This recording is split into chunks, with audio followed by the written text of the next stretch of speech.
আসসালামু আলাইকুম, welcome back to another way new video. So বন্ধুরা, আজকের এই ভিডিওতে আমরা দেখাবো কিভাবে অগ্রণী ব্যাংকের হিসাব খোলার সময় অথবা অ্যাকাউন্ট খোলার সময় যে তোমাকে একটা ফর্ম দিবে, সে ফর্মটা কোন কোন জায়গায় তোমাকে ফিল আপ করতে হবে বা কী কী লিখতে হবে, তাছাড়া অ্যাকাউন্ট করতে তোমার কী কী লাগবে, সকল কিছু নিয়ে আজকের এই ভিডিওতে ইন ডিটেলস আলোচনা করবা। প্রথমত আমরা কথা বলবো এই ফর্মের মধ্যে তোমরা কোন কোন জায়গায় নামগুলো লিখবা, কারণ তোমাকে এখানে নাম লিখতে হবে এবং এই ফর্মটা পূরণ করার পর কিন্তু তোমাকে ব্যাংকে সাবমিট করতে হবে। তারপরে কিন্তু তোমার অ্যাকাউন্ট হয়ে যাবে। এখানে দেখো কোন কোন জায়গায় তোমাকে নাম লিখতে হবে, সেখানে কিন্তু বলাই আছে, বাংলাতে লেখা আছে এবং প্লাস ইংরেজিতে লেখা আছে। এখানে দেখো হিসাবের নাম, অর্থাৎ তোমার নাম লিখতে হবে, যার নাম হিসাব খুলতেছো তার নাম লিখতে হবে। এখানে তোমার ইংরেজিতে লিখতে হবে। তারপর এখানে শাখার নাম, তোমার কোন ব্রাঞ্চে অ্যাকাউন্ট খুলতে চাচ্ছ সেটা তোমাকে এখানে লিখতে হবে এবং তোমার নাম এবং ইংরেজিতে তোমার নাম এখানে লিখতে হবে। আচ্ছা, এবং দ্বিতীয় নাম্বার পেজে যাই।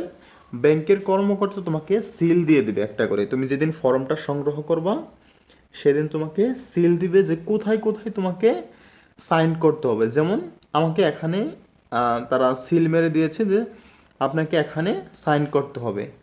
যে যেখানে যেখানে আমাকে সাইন করতে হবে সেখানে কিন্তু তারা একটা সিল দিয়ে দেবে। এখানে কী লেখা আছে? হিসাবধারী ও হিসাবধারীদের স্বাক্ষর, মানে তোমার স্বাক্ষর, তুমি যে হিসাব খুলতে চাচ্ছ বা তুমি অ্যাকাউন্ট খুলতে চাচ্ছ তোমার স্বাক্ষর দিতে হবে।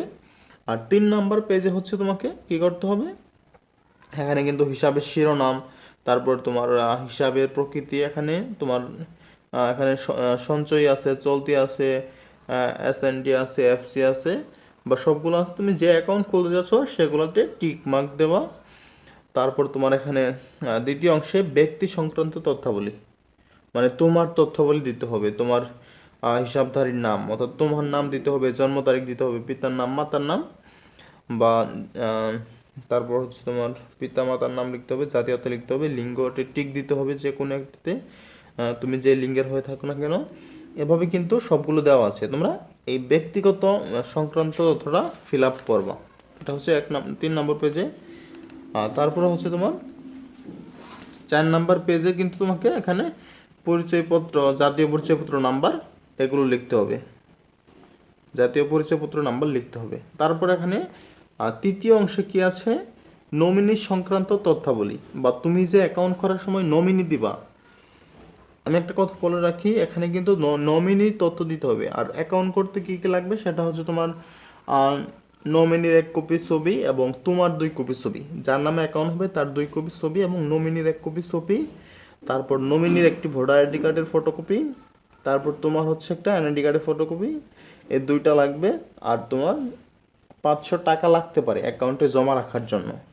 এইগুলো হলেই তোমার অ্যাকাউন্ট হয়ে যাবে। তুমি এখানে নমিনির তথ্যাবলী দেবা। এখানে নমিনির নাম, নমিনি জন্ম তারিখ, নমিনির ঠিকানা, শতকরা হার, তারপর হিসাবধারী সম্পর্কে সাথে সম্পর্ক, তোমার সাথে এই নমিনির সম্পর্কটা কি সেগুলো এখানে উল্লেখ করে দিতে হবে এবং তোমাকে এখানে সাইন করতে হবে। এখানেও দেখো একটা সিল দেওয়া আছে, স্বাক্ষর সম্মানিত, এখানেও তোমাকে একটা সাইন করতে হবে।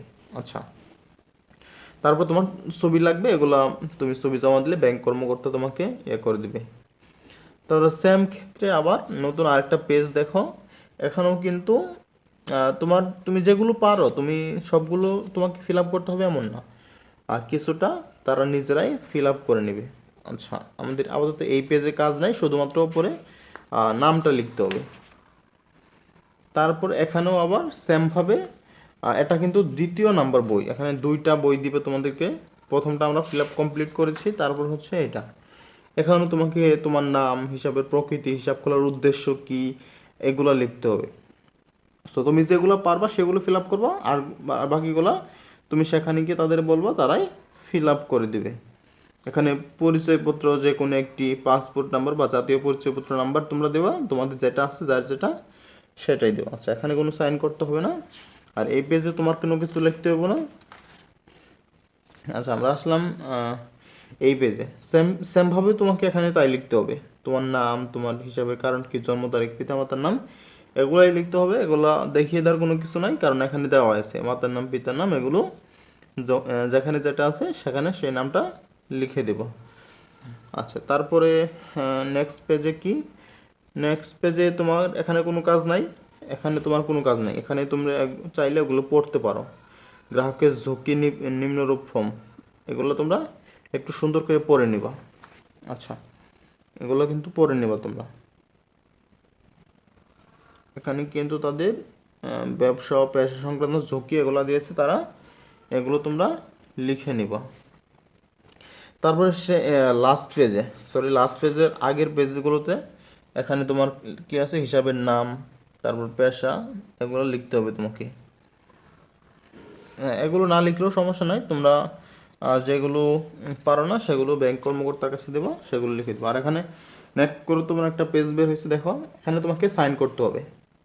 আর এই সাইনটা এমন একটা সাইন করতে হবে যেটা তুমি সব সময় ইউজ করবা, কারণ এটা যদি প্রথমবার এটা ফিল আপ করো, সবসময় তোমাকে এটা ইউজ করতে হবে। টাকা জমা দেওয়া, টাকা তোলা, সব ক্ষেত্রেই তোমাকে সেই সাইনটাই ব্যবহার করতে হবে। সো সাইনটা একটু খেয়াল করে দিও এবং যেন মনে থাকে, কারণ পরবর্তীতে সাইন যদি ভিন্ন দাও তাহলে কিন্তু তারা বুঝবে যে অ্যাকাউন্টটা তোমার না, তোমার হলেও তা ঝামেলা হবে অনেক। আচ্ছা, এই পেজে শুধু সাইন দিতে হবে, আর কোনো কাজ নাই। আমি দেখতে পাচ্ছি, তুমি আশা করি তোমরা সম্পূর্ণ পেজটি দেখতে পাচ্ছ। এখানে সাইনটা দেবা, সাইন দেওয়ার পরে সর্বশেষ যে পেজটা আছে সেখানে একটা সাইন দেবা। এটাও কিন্তু একটা গুরুত্বপূর্ণ পেজ, তোমরা এই লেখাগুলো পড়ে তারপরে এখানে একটা সাইন দিবা। তাহলে কিন্তু তোমার অগ্রণী ব্যাংকের অ্যাকাউন্ট খোলার জন্য যে ফর্মটা আছে সেটা ফিল আপ করতে হবে। আর তারপর তোমার এই ফর্মটা ফিল আপ করে, এই ফর্মটা তোমাকে কিন্তু ব্যাংকে গেলে দিবে, ব্যাংকে গেলে ব্যাংক কর্মকর্তা তোমাকে দিবে, কিন্তু তুমি চাইলে বাসায় আনতে পারবা। বাসায় এনে ফিল আপ করে তারপর পরের দিন গিয়ে ব্যাংকে সাবমিট করার পরে তোমার একদিনের মধ্যে অ্যাকাউন্ট হবে ইনশাল্লাহ। আর অ্যাকাউন্ট খোলার জন্য অবশ্যই 500 টাকা জমা দিতে হবে তোমার অ্যাকাউন্টে রাখার জন্য। সো আশা করি বুঝতে পারছো। আর এনআইডি কার্ড তোমার এবং নমিনির এনআইডি কার্ডের ফটোকপি, তোমার 1 কপি ছবি, তোমার 2 কপি ছবি এবং নমিনির 1 কপি ছবি, এগুলো হলেই অগ্রণী ব্যাংকের হিসাব খোলার জন্য হয়ে যাবে। সো বন্ধুরা, আশা করি বুঝতে পেরেছো। এখনও যদি কারো কোনো প্রশ্ন থাকে অবশ্যই কমেন্টে জানিয়ে দিও, তোমার প্রশ্নের উত্তর দেওয়া হবে। সো দেখা হবে পরবর্তী ভিডিওতে। এতক্ষণ পর্যন্ত ভালো থাকুন, সুস্থ থাকুন, আমাদের সাথেই থাকুন। আল্লাহ হাফিজ।